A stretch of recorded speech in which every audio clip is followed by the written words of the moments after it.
திராவிட இயக்கத்தின் இன்றைய தலகர்த்தர், இளைஞர் அணியின் உதயசூரியன், நமது நம்பிக்கை நட்சத்திரம், தமிழர் ஆட்சியின் துணை முதல்வர், வாழ்க வாழ்கவே. இங்ஙனம் திண்டுக்கல் மேற்கு மாவட்ட திமுக.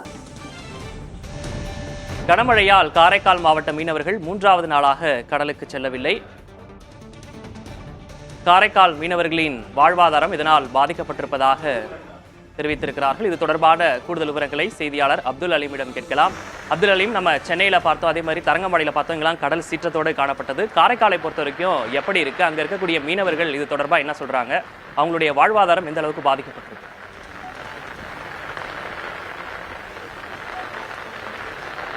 இந்த விக்னேஷ், வங்கக்கடலில் ஆழ்ந்த காற்றழுத்த தாழ்வு மண்டலம் இன்று புயலாக மாறும் என்று வானிலை மையம் தெரிவித்திருந்தது. அதைத் தொடர்ந்து காரைக்கால் மாவட்டத்தில் இன்று மற்றும் நாளை இந்த கனமழை பெய்யும் என்று தெரிவிக்கப்பட்டதை தொடர்ந்து காரைக்கால் மாவட்டத்தில் 2 நாட்களாக கனமழை பெய்து வருகிறது.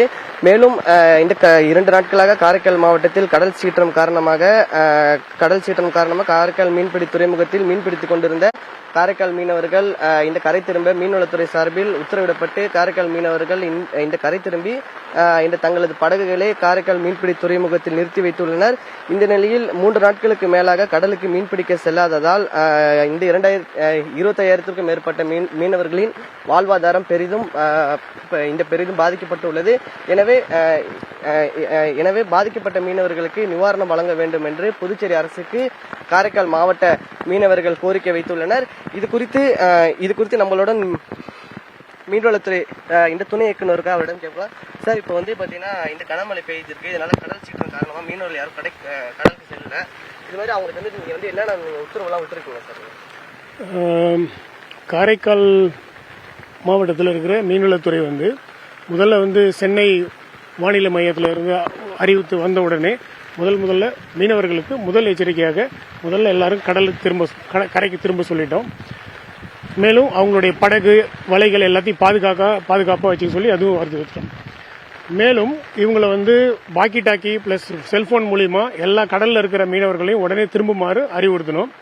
திரும்பாத மீனவர்கள்லாம் இன்னும் கொஞ்சம் பேர் வந்துட்டாங்க. திரும்பாத மீனவர்கள் அவங்க மேல கடும் நடவடிக்கை எடுக்கப்படும்.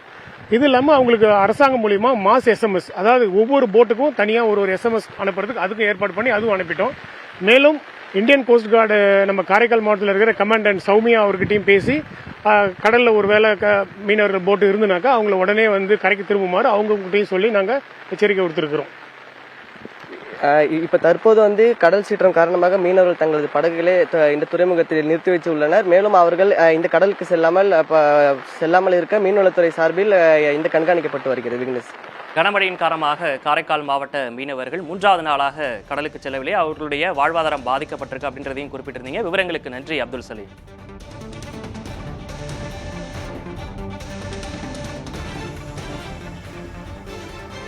கனமழையால் காரைக்கால் மாவட்ட மீனவர்கள் 3வது நாளாக கடலுக்கு செல்லவில்லை. இதனால் அவர்களுடைய வாழ்வாதாரம் கடுமையாக பாதிக்கப்பட்டிருக்கிறது.